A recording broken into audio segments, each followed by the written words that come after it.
I think I'll make a start, and the late joiners will miss some of the introductory slides. Welcome everyone, and thank you for joining this webinar. I'm joined by my colleague Sam Parsons. We're both going to be speaking on an interesting case, at least in our view, that made it up to the Supreme Court. That's Pakistan International Airlines, the well-known national flag carrier of Pakistan. It's a case which considered the principles of economic duress. It's the first to make it that high in a long time. It will probably not be considered by the Supreme Court again for some time. So these principles are likely to be with us for some time.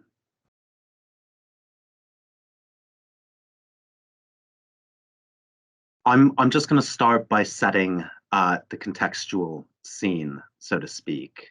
As is well known, there's quite a lot of existing relief out there where there's been hard bargaining. Undue influence exists as an equitable remedy. The law of unconscionable bargains, or the doctrine, exists. That was obviously a doctrine which emerged in very kind of rare and extreme cases, but it still exists and it can still be invoked in appropriate circumstances. We've got the law of misrepresentation, the law of penalties, and I'm sure there's many other species of relief in these types of circumstances. There's also been statutory intervention. So we all know about the Unfair Contract Terms Act. There's quite a lot of protection for consumers in terms of consumer contracts and unfair terms in consumer contracts. And of course, there's competition law. And one of the features that actually pops up in quite a lot of these economic duress cases is quasi-competition issues where one party to a contract takes advantage of its dominant position. So there's existing statutory intervention. But what we're concerned with here is the common law. And as you'll see from our talk, the relief that the common law, especially in the form of duress, can provide is relatively limited. And one of the themes that keeps popping up in these types of cases, and also in this case, is that there's limits to what the courts can do.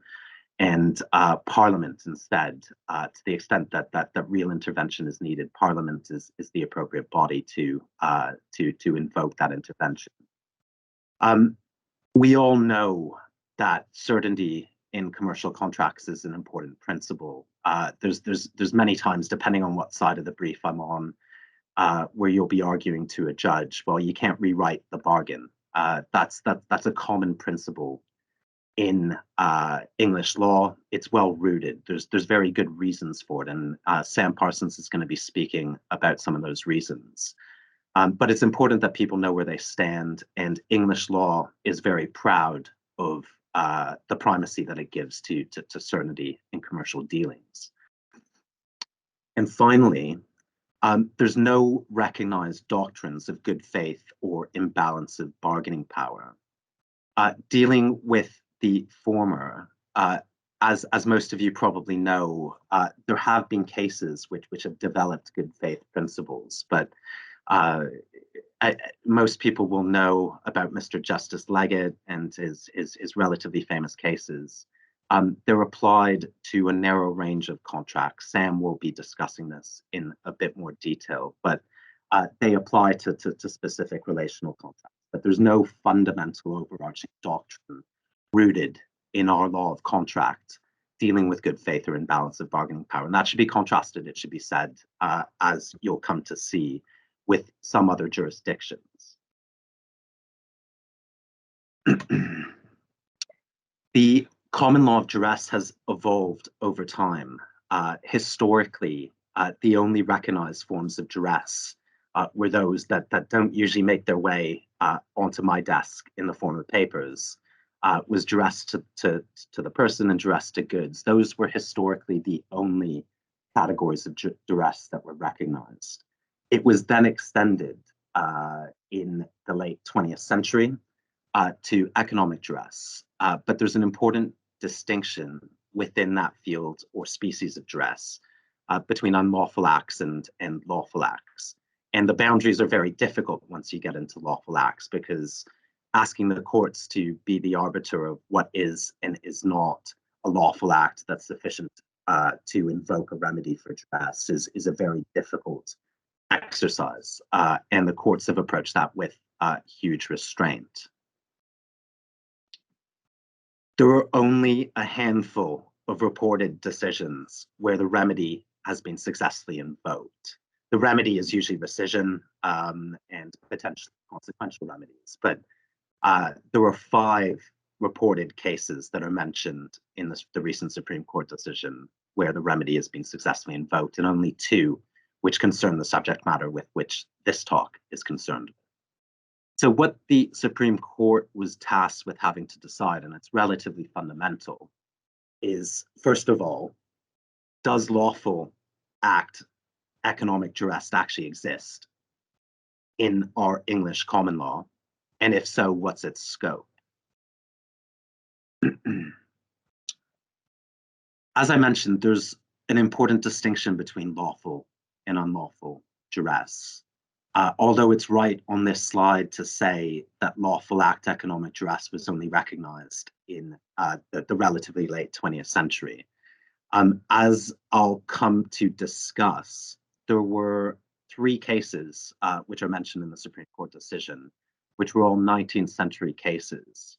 And those cases are now viewed as lawful act duress cases. So although it was only recognized towards the end of the last 20th century, there were earlier cases. Now, those cases had to proceed on the basis of something else because it wasn't actually recognized at that stage. So they were recognized as and founded upon undue influence cases. But those cases are now properly characterized and viewed as cases of lawful act economic duress. And you can see from that quote on the slide a point that I just made on the previous slide, which is that the boundaries are, once one crosses into the boundaries of a lawful act, it's a potentially very slippery slope. And restraint is the touchstone with which the courts in this jurisdiction, at least, have approached the issue.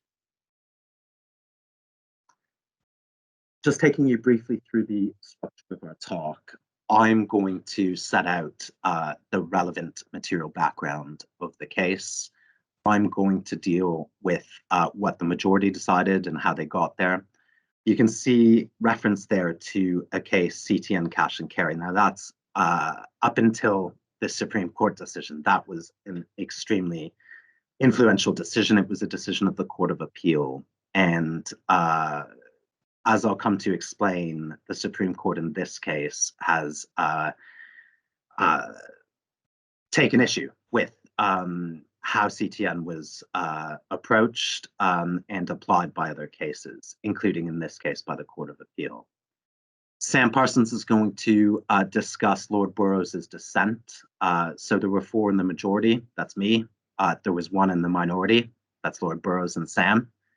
And Sam's going to touch upon perspectives on good faith and illegitimate demands, and he's going to go on to discuss legal certainty and the issues that arise from that principle in English law. Moving on to the background, it can be distilled relatively simply. I should say that at the start, this is not, it might look extreme, but actually what happened in this case was not extreme enough to invoke the remedy that would flow from a finding of duress. So to the extent that people don't know the decision in this case, it didn't succeed in the Court of Appeal and it didn't succeed in the Supreme Court. So the claimant is a travel agent based in Birmingham and Nottingham, I believe. Their business was almost exclusively the sale of flights. So travel agents selling flights to and from Pakistan and the UK. The defendant, as I said, is a well-known airline. The defendant was the only airline at the material time that was offering direct flights to and from and between Pakistan and the UK. And there was an existing contract between the claimant and the defendant. there was an existing contract between the defendant and many other travel agents, I should say, because there were certain issues with a number of those travel agents. And that contract, as you'd expect in those types of bargaining circumstances, was very one-sided in favor of the airline. There was a dispute about historic unpaid commission. Now, that dispute involved a number of the agents. The claimant is just one of those agents. A number of those agents had brought an action against the defendant. The claimant, probably recognizing the weaknesses in its business model, decided not to join that action.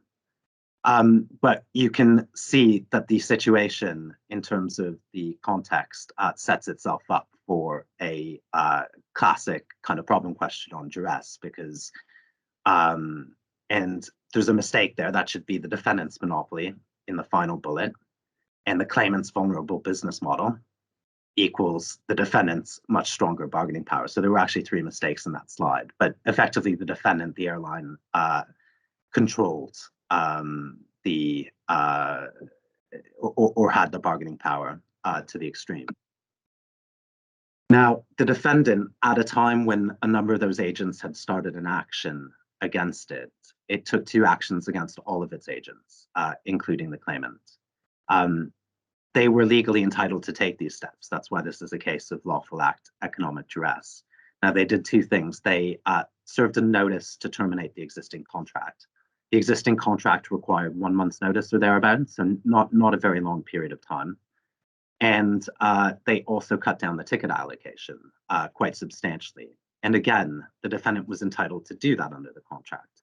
Now, the result of that ticket reduction is, as the court had picked up upon in this case, I think it was the Court of Appeal, but it was echoed in the Supreme Court decision, is that the claimant travel agent would have gone out of business very, very quickly as a result of that reduction.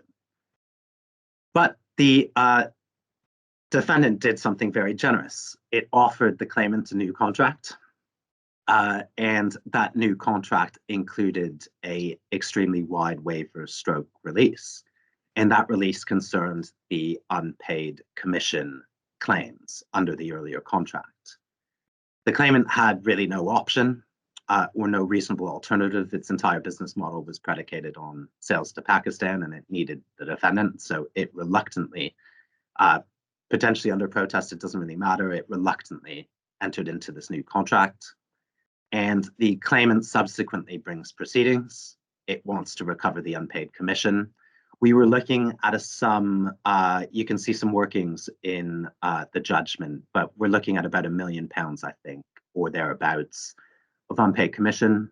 But the thing standing in the way of that claim, which was a good claim, I should say, because the claimant succeeded at first instance in this case, and there had been some type of accounting exercise.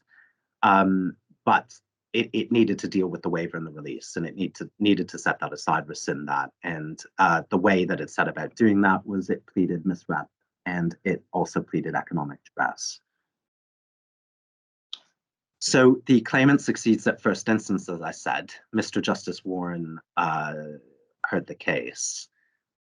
What's quite interesting, and this isn't meant to be a criticism of a very learned High Court judge, is for reasons which we'll come to, but you can see in bold, there was a key factual finding at first instance. And the key factual finding was that there had been no bad faith by the defendant airline when it was, it legitimately thought that it didn't have to pay commission. And so it wasn't a case where the defendant airline knew that it had an obligation and a liability, didn't think that it had any real defense. This was a case where the defendant legitimately, but wrongly, thought that it didn't actually have to pay that historic commission. And the reason why the first instance judgment and the result is quite surprising is because in the Court of Appeal, the appeal was allowed. So the claim failed. They placed heavy reliance on the CTN case. Now, I'll come to explain that case in a bit more detail.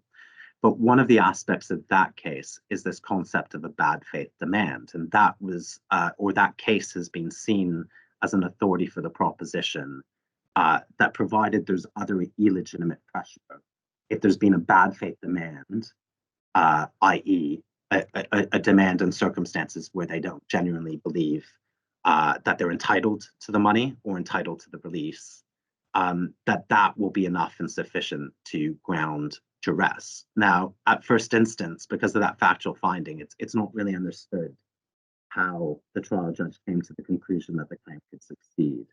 In the Court of Appeal, as I said, the appeal was allowed. They placed heavy reliance on CTN. As a result of that factual finding and what they perceived to be the need for bad faith demand, the Court of Appeal felt it had no option but to dismiss the appeal. The Supreme Court dismissed the appeal as well, no duress. So it came to the same decision at the court as the Court of Appeal, but it came to that decision for different reasons. As to what the majority decided, well, lawful act economic duress does exist in this jurisdiction. They considered a number of historical cases and came to that conclusion. The first element is the one with which the case was concerned with and with which we're really concerned with. But there's three elements that need to be established. The making of an illegitimate, albeit lawful, threat by one party, sufficient causation between the threat and the threatened party entering into the contract, and a lack of any reasonable alternative. It's number one, which we're actually concerned about. And because the threat itself is lawful, illegitimacy is to be determined by focusing on the demand itself rather than the threat. And to do that, one has to consider all of the circumstances, but having particular regard to the behavior of the threatening party and the circumstances of the threatened party, the weaker party. And you can see how they defined illegitimacy. So reprehensible or unconscionable conduct of the order that would found undue influence. And there's a huge interaction here between economic duress and the law of duress and other equitable remedies such as undue influence. Now, because the law in this country and in most of the Commonwealth, if not all of the Commonwealth, tolerates the pursuit of commercial interests, that on its own, pursuing something in your selfish commercial self-interest will most unlikely ever be sufficient to ground duress. Something much more is needed because it's a hands-off principle when it comes to these types of dealings. And as I said at the start, we don't recognize general doctrines of good faith and unequal bargaining power in this country. Some of the arguments as to the approach that should have been adopted by the Supreme Court, but which were rejected, involved a good faith type of dealing approach. Now, Sam's going to discuss Lord Burroughs, but that was something, good faith is something that resonates in his judgment, and he certainly approached it in a different way. Another argument that had been made by counsel for the claimant, stroke appellant, was that one should adopt a range of factors approach.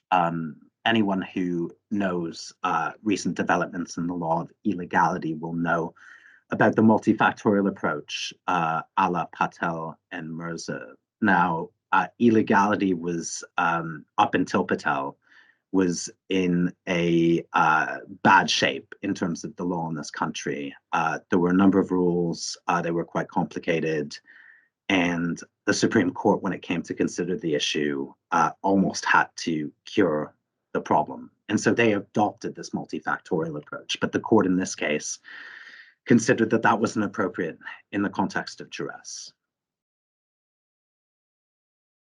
So there were 5 reported decisions, as I said. 3 of them concern the first stream, and we're not concerned with that stream. So out of the 2 streams, the first stream is exploitation of knowledge of criminal activity. So there's nothing unlawful as long as you don't get into potential areas of criminal law.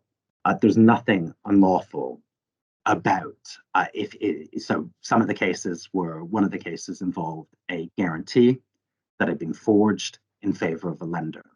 And when the lender found out about the forgery, it went to a family member of the company that provided the forgery, and it was the brother who had forged the document, the guarantee, and said, your brother forged this, we're going to report him to the police unless you enter into a new valid and legally enforceable guarantee that hasn't been forged. Now that's a case of exploitation of knowledge of criminal activity, and in that case, duress was established. We're not really concerned with that.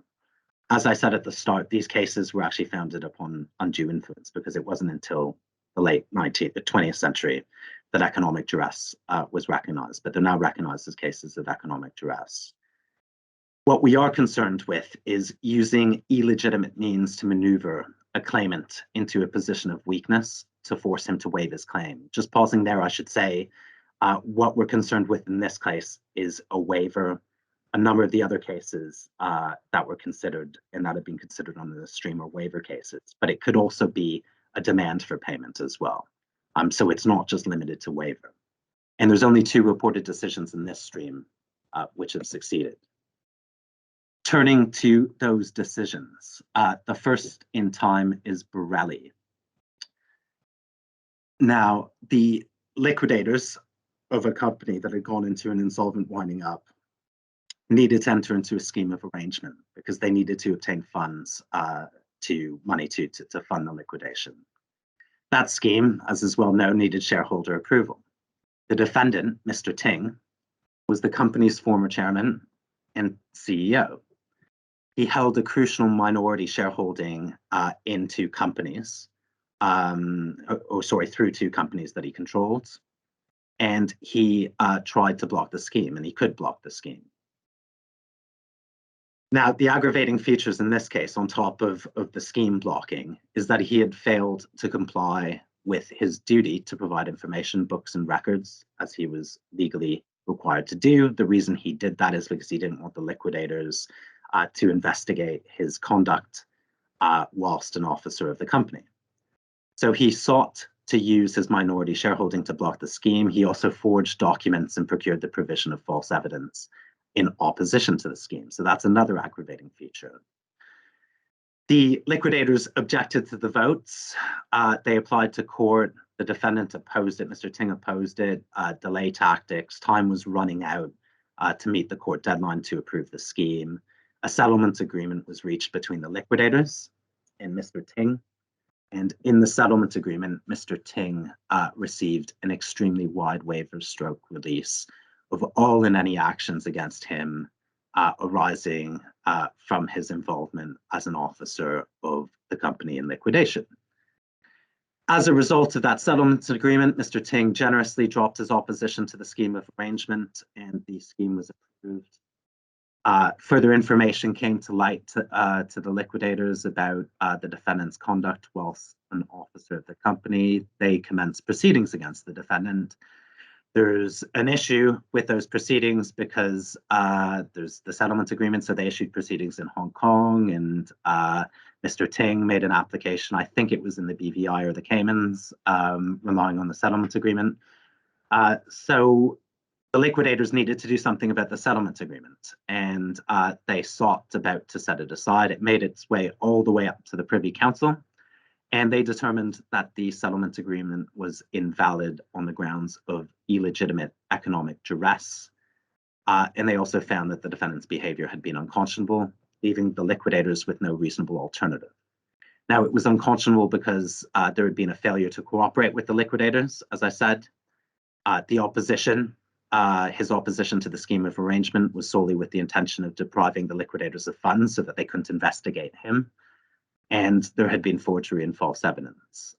In the judgment of the Privy Council, in a number of places, they refer to good faith or lack of good faith. But the Supreme Court in Pakistan Airlines didn't see that as establishing or grounding a principle of good faith in the common law of duress. Instead, they considered that the decision was correctly decided on the basis of unconscionability, illegitimacy. The second reported case to have ever succeeded on the grounds of economic duress, that is in this jurisdiction, I should say, is the Senke. It's a shipping case with a great name. So in this case, the claimant charterers entered into a charter party with the defendant owners of a vessel. They wanted to take scrap metal to China. They had also, the claimant, entered into a separate contract with the buyer, purchaser of the scrap metal in China. That contract had a fixed shipment date, which was obviously very important for the claimant to meet. The defendant, shortly or relatively shortly before the vessel and the cargo is about to be shipped, tells the claimant in repudiatory breach of contract that it had actually chartered the exact same vessel to another third party. But it generously told the claimant, well, we'll provide you with another vessel. And it gave the claimant assurances that not only would they do that, that they would compensate the claimant for any loss and damage that it suffered as a result of its breach, including the losses suffered under the contract with the Chinese purchaser. In reliance on that assurance, the claimant did absolutely nothing. It didn't look for an alternative vessel. And why should it have? The defendant eventually offered its substitute vessel. That would have delayed the shipment date. There would have been consequential damages under the other contract. And it generously offered, I should say, a discount under the shipping contract. But that discount wouldn't have compensated the claimant sufficiently for the losses it would suffer on its other contract. The defendant also required it, if it was to proceed on that basis, to waive its claim against it. So the claimant also in this case entered into a wide waiver. The claimant had no option but to accept under protest. It went to arbitration, and the claimant succeeded in establishing economic duress. The appeal to the High Court was heard by Mr. Justice Cook, and the appeal was dismissed. And what you have here is a combination of a few aggravating factors. You've got a repudiatory breach of contract. Now, if it was just the repudiatory breach, that would be potentially an unlawful act, but that wasn't the cause of entering into this waiver, because that had happened or arisen a few weeks before the new contract. But it was the combination of the repudiatory breach, the maneuvering thereafter. So by maneuvering, it was the assurances, which were actually misleading. Don't worry, you don't need to get a substitute vessel. We'll provide you with a vessel and we'll compensate you. And then turning around at the last minute and saying, well, we'll provide you with that substitute vessel. We'll give you a bit of a discount, but you also have to enter into this waiver, waiving all and any further liability. And then the waiver demand. And the combination of those three things amounted to illegitimate pressure. And in that case, obviously, the arbitrators and the High Court determined that there was no reasonable alternative but to submit to the pressure.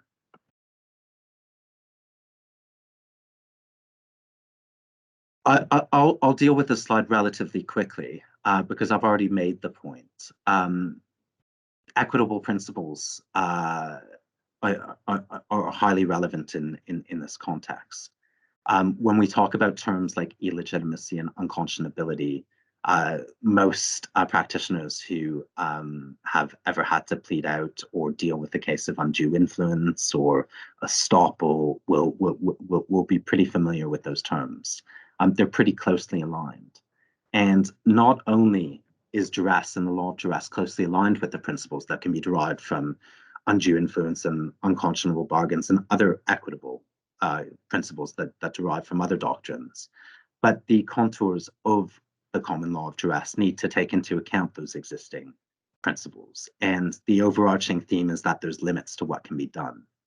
And you can see that from the text from the judgment that's been extracted in the final bullet, which I won't repeat. Now, as I've mentioned, these two doctrines don't exist in our common law. They do exist in other jurisdictions.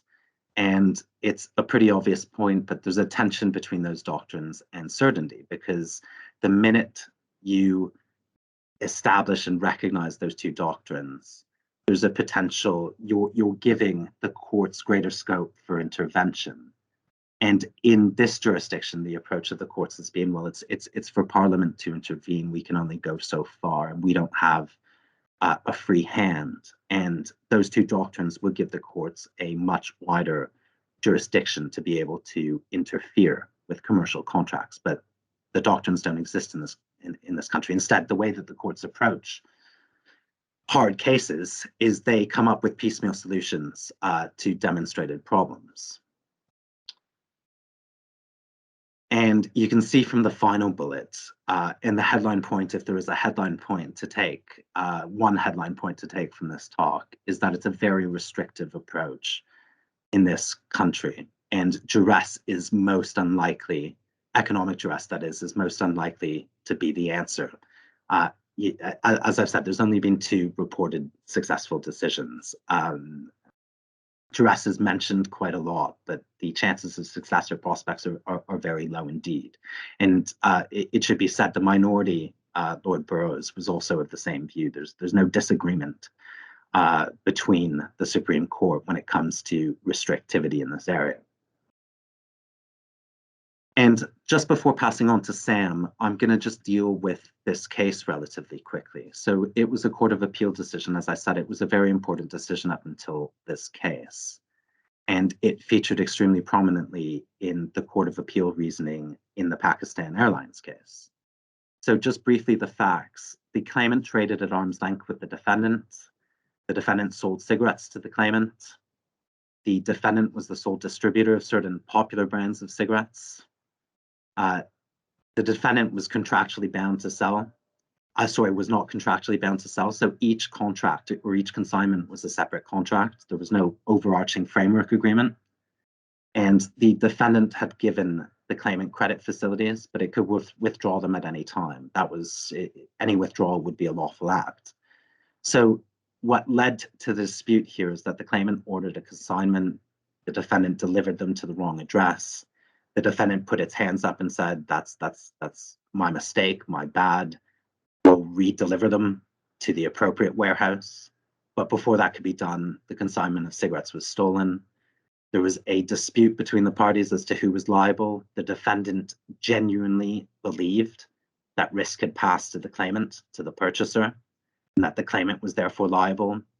It therefore said to the claimant, you need to pay up. Obviously, there's an imbalance of bargaining power because of the factual matrix, which I've explained. So the claimant initially refused to pay, but it probably had no other option because the defendant had threatened to withdraw credit facilities. So it ended up paying. It then sued the defendant in respect of the amount it had to pay. And the claim failed at first instance and on appeal. There were 3 key features that were identified by Lord Justice Stein. The first is that the parties were negotiating and contracting at arm's length. The monopoly position that the defendant enjoyed was irrelevant on its own. Something much, much more was needed. The second key feature was that the defendant could lawfully refuse to enter into any further contracts. It could also lawfully refuse to extend credit facilities to any future contracts. And the third key feature described as critically important in the judgment was that the defendant thought in good faith that the goods were at the claimant's risk when they were stolen. So the Court of Appeal decided in this case or considered that this was not a case of a bad faith demand. It was a good faith demand. And it regarded 3, as I said, as critically important. So the combination of those 3 features, but especially number 3, meant the claim failed. The implication that arises from this case is that had there been a bad faith demand, i.e. if the defendant didn't genuinely believe that the risk of the goods had passed to the claimant, that the claim would have succeeded. So the majority in our case take a different view. They jettison the reliance placed on a bad faith demand in CTN by the Court of Appeal in this case and by Lord Burroughs. The reasons for jettisoning that approach is that they don't believe it's anchored in legal principle.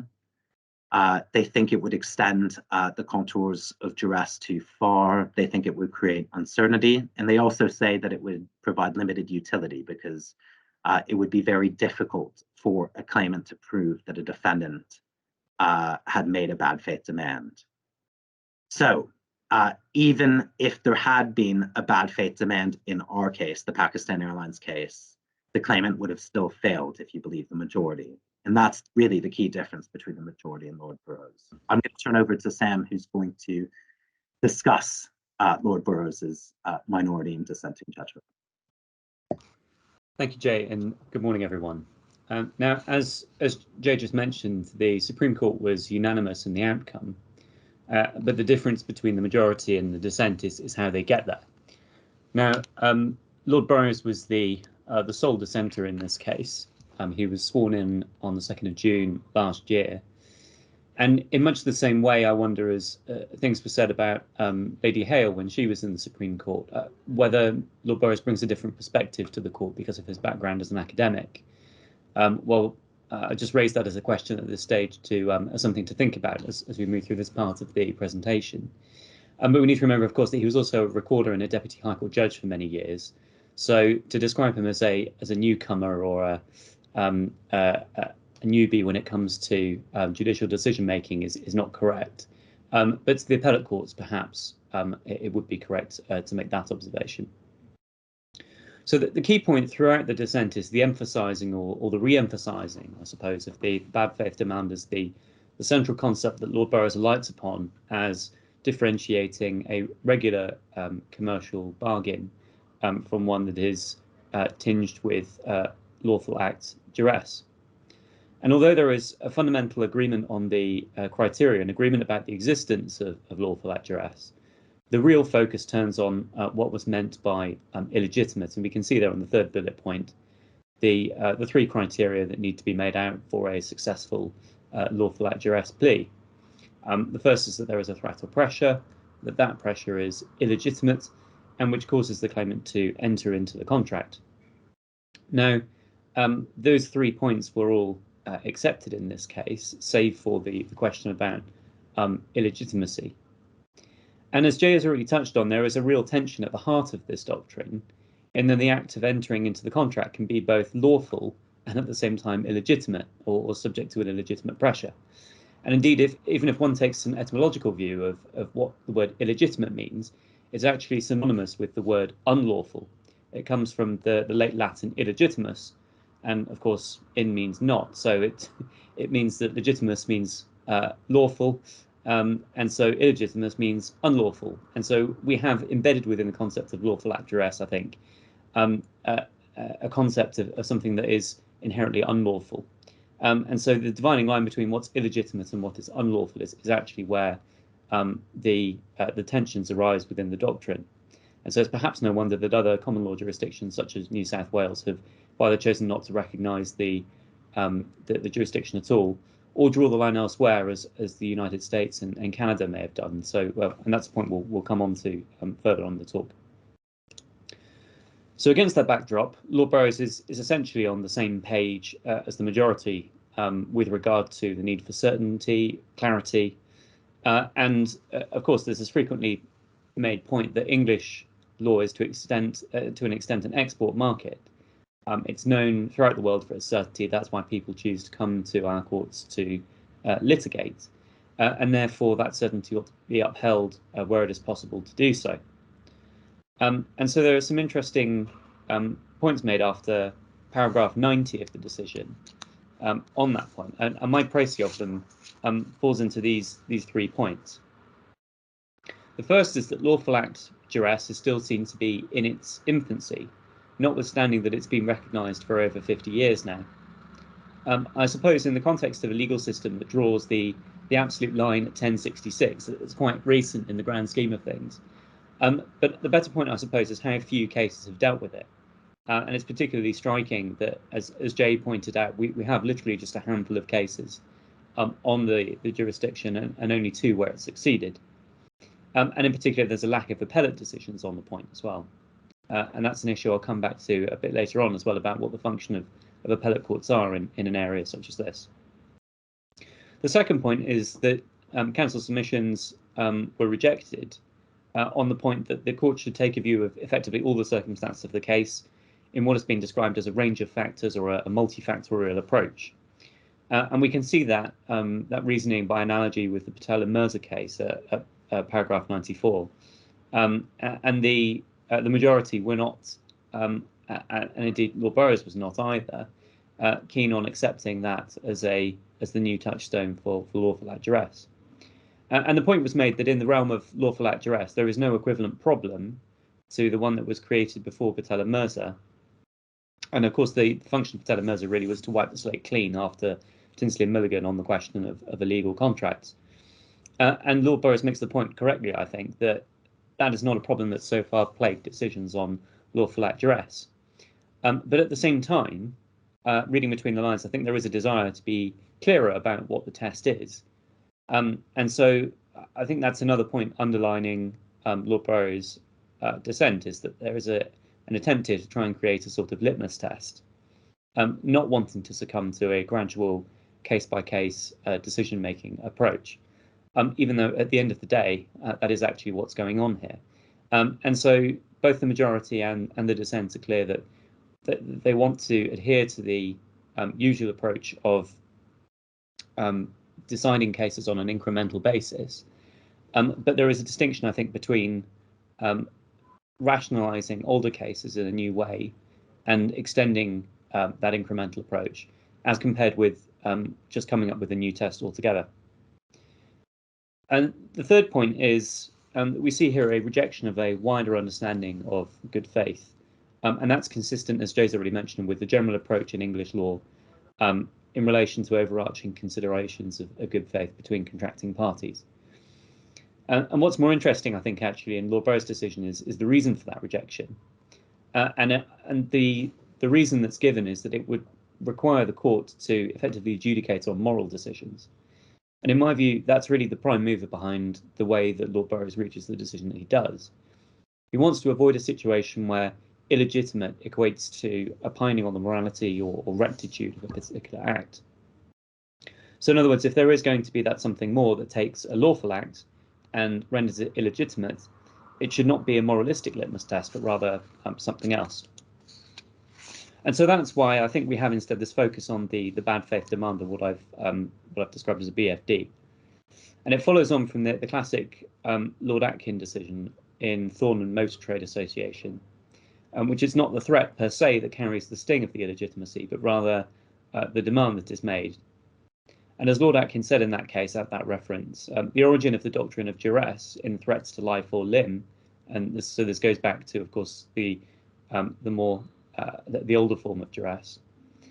Threats to life, limb, or property suggest strongly that the law regards the threat of unlawful action as illegitimate, whatever the demand. Duress can, of course, exist even if the threat is one of lawful action. Whether it does so depends upon the nature of the demand. Blackmail is often a demand supported by a threat to do what is lawful, such as to report criminal conduct to the police. In many cases, therefore, what one has to justify is not the threat, but the demand. And so one can see that it's the justification, actually, that will carry the day or not. And that certainly seems to be the case in Lord Burroughs' mind as well. As with many legal doctrines, it's much easier to say what lawful act duress is not. And as Jay's already touched on this point, the mere motivation of commercial self-interest, for example, will not amount to a bad faith demand. And skipping the DSND subsea case and moving straight to the New Zealand case of Dold and Murphy, this is a very good illustration of the general position. And that demonstrates that where a lawful act threat exists, coupled with a demand motivated by commercial self-interest, will be legitimate. And in that case, Mr. Dold, Mr. Jacobs, and a Mr. Murphy owned a tourism company. Mr. Murphy owned 6.2%, and Mr. Jacobs and Mr. Dold each owned 46.9%. They received an offer for 112 million Australian dollars to buy their company. That offer was far higher than they were expecting. Now, they were all keen to sell, but Mr. Dold and Mr. Jacobs were especially so. Mr. Murphy refused to sell unless he was paid another 2 million Australian dollars each from Mr. Dold and Mr. Jacobs for his shares. Reluctantly, as they needed his approval to be able to sell the company, Mr. Dold and Mr. Jacobs agreed. Mr. Dold subsequently sought to recover the 2 million Australian dollars he paid to Mr. Murphy on the basis of economic duress, and that claim failed.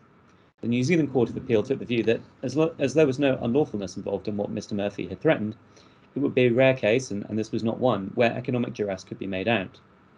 So, although it could be described as opportunistic, or even unexpected or ungenerous, it was not it was not such as to give rise to a claim for duress. Parties are entitled to act in their own self-interest. And that also applies even in monopoly situations.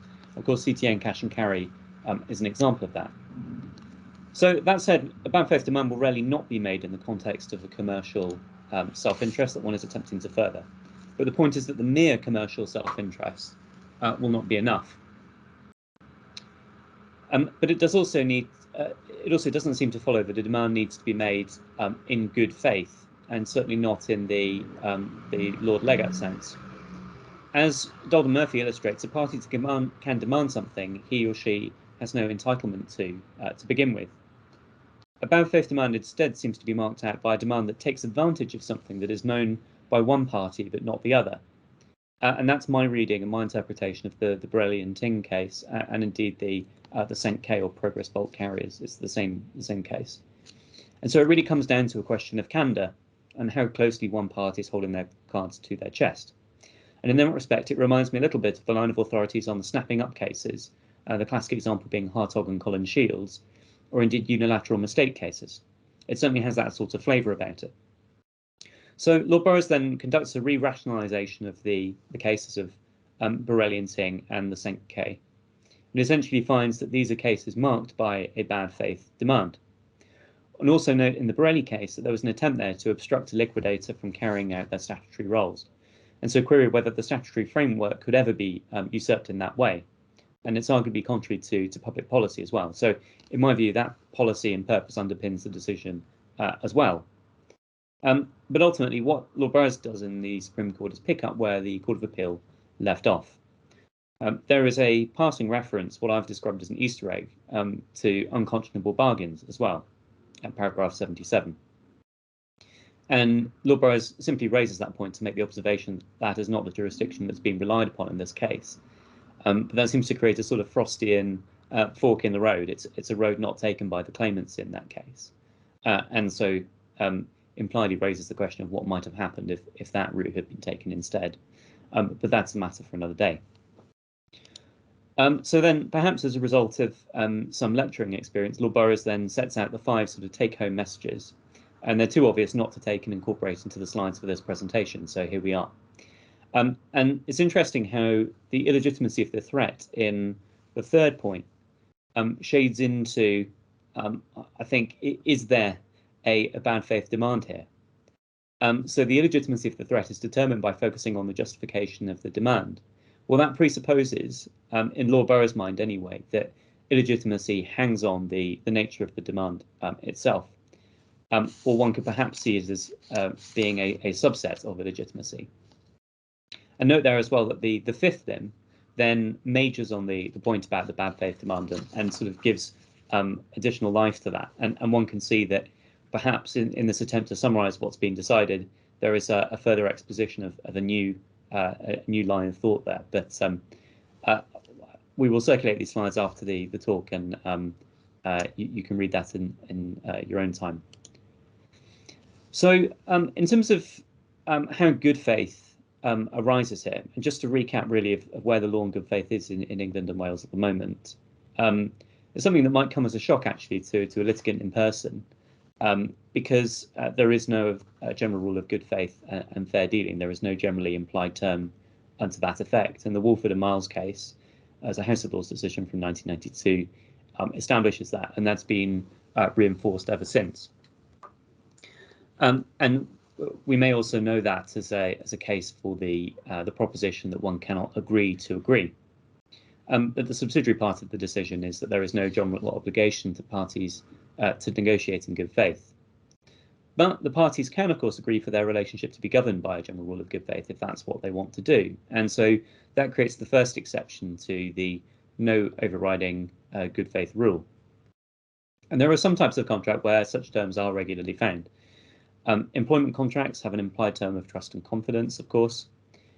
Insurance contracts are something of a sui generis exception. And I've highlighted there the Ted Baker and AXA case, which establishes that there may be a duty to speak in situations where one party is labouring under a misapprehension. And so I wondered if there's sort of an analogy there or a mirror image of the bad faith demand type cases, because that would more or less exclude the possibility of economic duress in that type of case. Assuming that a party complies with their duty to speak, then the imbalance would appear to be central. The imbalance between the parties that's central to the bad faith demand would essentially be nullified in that case. We also have, of course, fiduciary relationships and agency agreements, which often give rise to a fiduciary relationship as well. And of course, fiduciary relationships go one step further than a good faith demand. It's a duty of single-minded loyalty, subject, of course, to the way in which the fiduciary relationship is cast on the trust document or the contract in question. And then the third bullet point sets out another major inroad to the no general good faith approach. And it's interesting to note, of course, that Lord Legat is now on the Supreme Court, but didn't form part of the Supreme Court's makeup on this decision. And I do wonder which way he might have gone on this case as well. But that is a sort of sliding doors question. And I've included a quote there from one of his decisions at first instance, when he was, of course, Mr. Justice Legat. And this principle has sort of taken on a life of its own since then. And the point is that where you have a longer term relationship with us, it's expected, or the parties will expect there to be a high degree of communication, cooperation and predictable performance based on mutual trust and confidence, and expects expectations of loyalty, then it starts to look a little bit more like a fiduciary type relationship. And so it tacks onto the standard test of implication in cases of business efficacy and implies a term of good faith into those types of contracting where the parties haven't expressly provided for it. And so one can imagine a sort of officious bystander type test in that situation as well, where if the officious bystander asked it, well, are you going to cooperate in good faith with one another? And the parties would turn around and say, well, of course, that's what we're going to do. Then there might be a basis for the implication of terms in that case. And there's a parallel here, I think, with the sort of Easter egg that I already mentioned about unconscionable bargains. And I raise my sort of own Easter egg at this point and wonder if it had been argued that this was a relational contract, or if that point had been before the Court of Appeal, might that have also held some sway as well? Because of the way that the parties' relationship was organised and the fact that one of them had essentially a monopoly position, one of them was entirely dependent on the other, I do wonder if there would be a basis for an implication of a term along the sort of relational contract lines. But of course, that's another road that was not taken. And I think I'm going to hand back over to Jay now, just to talk very briefly about the transatlantic perspectives on good faith. Thank you, Sam. Bring in the Canadian to talk about the transatlantic perspectives. I'll deal with this issue relatively shortly because it's an issue that's of interest to us. It was of interest to the Court of Appeal and the Supreme Court in this case, but it's not going to affect our daily practices in this jurisdiction. Canada and the States, it should be said, both recognize good faith principles in contract law. They do so in different ways. In Canada, it's through the common law, and the Supreme Court has recognized a general organizing principle of good faith.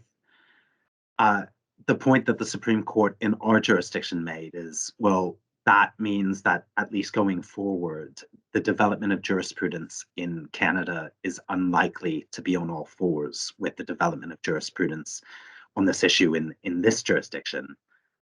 Because what you give the courts is you give the courts more scope for intervention. And because those doctrines don't exist in this jurisdiction, the courts have approached it in a kind of hands-off and a less interventionist manner. Similarly, the Americans also recognize, and I appreciate that it's in relatively small text, but as Sam said, everyone's going to be provided with a copy of these slides after this talk. But the short point from America is that they recognize good faith principles and fair dealing principles. And again, that gives their courts more flexibility to intervene.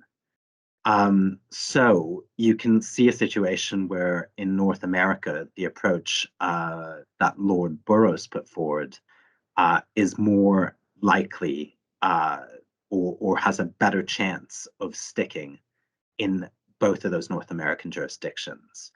We make the point just at the end that ironically, it was one of the reasons why the majority here said, well, we can't go that far. But actually, ironically, the very lack of recognition of a counterpart, those doctrines in this jurisdiction could have actually been used as a pretty good reason for approaching the matter the way Lord Burroughs suggested. But they actually used it conversely to suggest, well, we can't go as far as them. So I'll leave it there on that point. I think the one thing I would say is the Supreme Court and the Court of Appeal looked at the approach in many other common law jurisdictions, and I think it's fair to say, and I'm sure Sam would agree, it's all over the place. There's a lack of consistency between all of the common law jurisdictions, which actually just underscores how difficult this issue is. That very sophisticated legal systems have approached it slightly different ways and inconsistent ways. I'm going to pass back on to Sam to finish off the last two slides. Thanks, Jay. So just looking at the time that we have left, and just a couple more thoughts, really, so trying to get under the skin a little bit more of the decision and how it was that we have a majority of 4 in this lone dissenter. And I wonder if the way that the majority approached it through Lord Hodge, obviously giving the decision of the majority, is, characterised Lord Burroughs' approach as an extension, and there's a sort of an implied criticism there, I think, obviously very respectfully cast. But I do wonder if actually what is said is that that's exactly why Lord Burroughs arrives at the decision in the way he does, is because he's cognizant of not wanting to overextend the law. And of course, he says that he's working on an incremental and case-by-case basis. And in my view, that is exactly what he was doing. But on the other hand, Lord Burroughs says that his approach essentially is to be preferred because it doesn't come down to reliance on concepts of morality, what he describes as the shifting sands of moral behaviour, or indeed the range of factors, which both the majority and the dissent agreed on that point. But stepping back from that, if the majority weren't prepared to identify a litmus test, what is this in fact if it's not actually a range of factors approach by another name? Both the majority and the dissent emphasise the need for clarity, and let's assume for a moment that Lord Burroughs' approach is an extension rather than a re-rationalisation of those earlier cases. Reasonable minds can obviously differ as to whether a clearly principled extension is to be welcomed, in contrast with perhaps a tacit reluctance to explain what that principle is. And of course, apart from furthering the rule of law and improving the international image of the English courts, the reason for certainty is so that the parties can know where they stand without resorting to court in the first place. And I note on that point here that if we were to imagine the Court of Appeal and the Supreme Court hearing the case simultaneously and all the judges were of sort of equal ranking, it's actually a score drawn in bad faith analysis, because you have 4 appeal judges for and 4 against on that point. And in terms of the evidential point and where it's said to be too difficult, the majority say that Lord Burroughs' approach is too difficult because of this reliance on subjective knowledge. Well, Lord Burroughs' response to that is effectively an acknowledgement that it will make things difficult, but essentially brushes that aside, saying that, well, evidential issues are prevalent in this area regardless of the test. And I think, in my view, that probably is right. But at least one knows what one is looking for, rather than a general concept of illegitimacy or unconscionable conduct. One just simply has to ask the question, did the party know at the time that the demand was being made in bad faith, or that they had no basis for making that demand? And there's a final point here to make, a sort of a more general point, really, about what the function of the appellate courts are in the first place. Are they there to limit claims and keep the floodgates closed? Are they there to explain the ambit of a particular jurisdiction? Or are they simply there to decide the case that is before them? And my sort of own personal thesis here is that there is a growing reluctance on the part of appellate courts to want to lay down new principles or to be seen to be doing so. We have this repeated exhortation to the idea that the law must be developed in the usual way, by way of incremental development on a case-by-case basis. And I think it's fair to say that gone are the days of the Donoghue and Stevenson type recasting of a whole area of law. And my thesis is that that is likely to create a reluctance on the parties to litigate at first instance because of the uncertainty that's created at the top of the tree, and also a reluctance to appeal if the decision doesn't go the way that the parties want it to.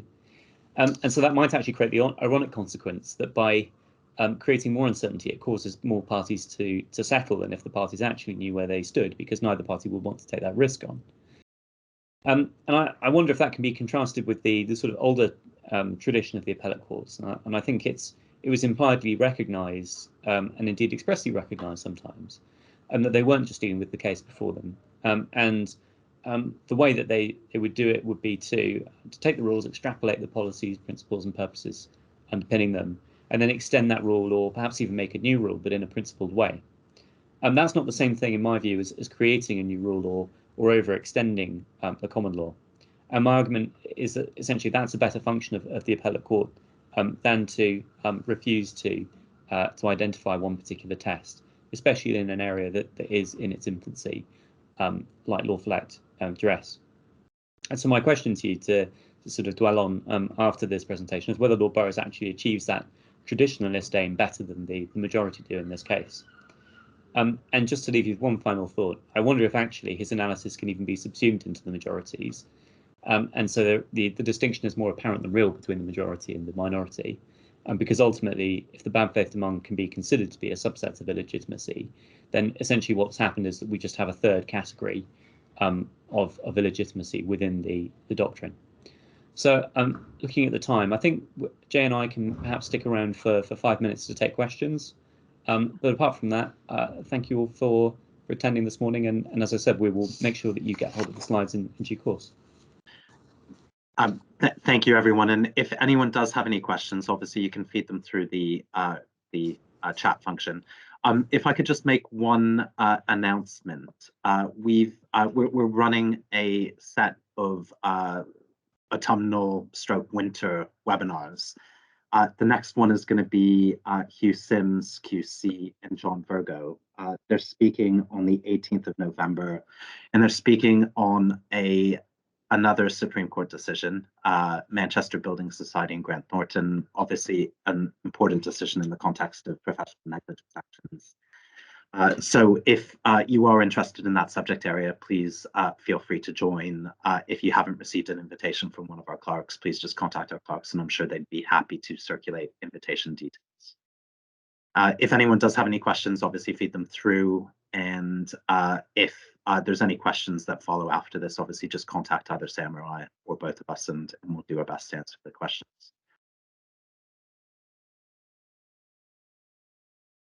Do you have any questions, Sam? Who do you think was right? Controversial. I mean, the reality is you know, despite the amount of pages that have been spent on both judgments, the majority and the dissenting judgment, there isn't actually that much between them. I quite like the idea that you mentioned towards the end of your talk about subsuming the bad faith demand within illegitimacy. There's no reason why it couldn't be swamped up. I mean, perversely, the majority judgment, although they were worried about expanding the contours of the common law too far, it's a lot more uncertain what they've created. And you know, the type of factors that would be considered on their assessment would include and would extend to include bad faith demands on top of other issues. I think that the one thing that's extremely patently clear is these types of defenses are very unlikely to succeed. I think what was a bit disappointing is actually that this might not have been the perfect case to go all the way up to the Supreme Court on the issue, because actually I think factually it was probably pretty easy to decide in terms of dismissing the claim. And you can see from the two cases which have succeeded, they're both extremely aggravating cases, and I think it'll take something just as aggravating to ever succeed on a plea of duress.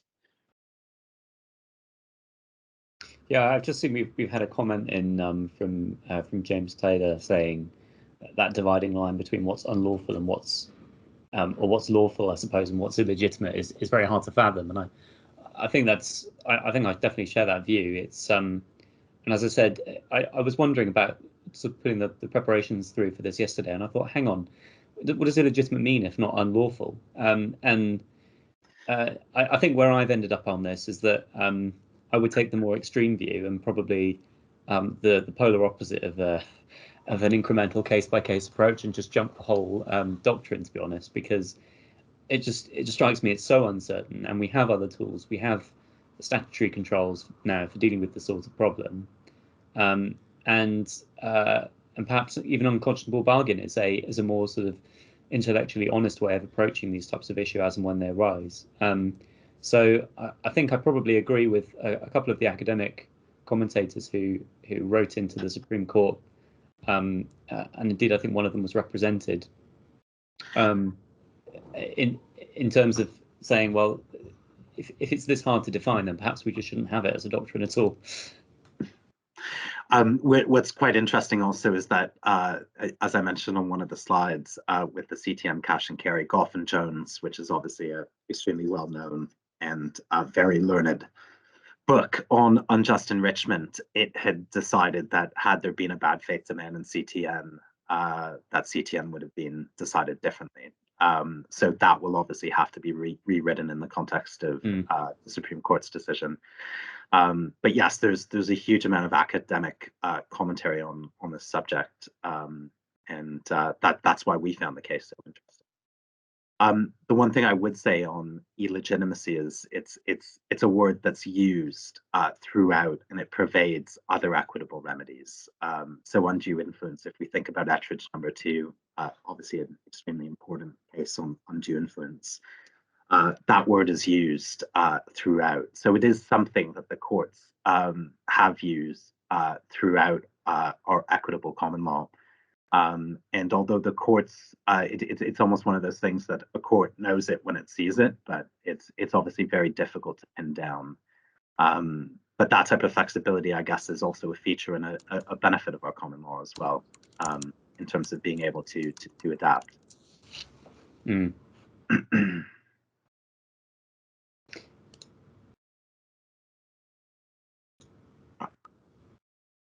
Should we leave it there? And if anyone does have any other questions, they can obviously just feed them through by email.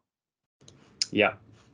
Okay, well, thank you everyone for attending this morning. And as I said, in a few weeks' time, we have another talk by Hugh Sims and John Burgo, and it would be great if you could attend if you're interested in that subject matter. Thank you.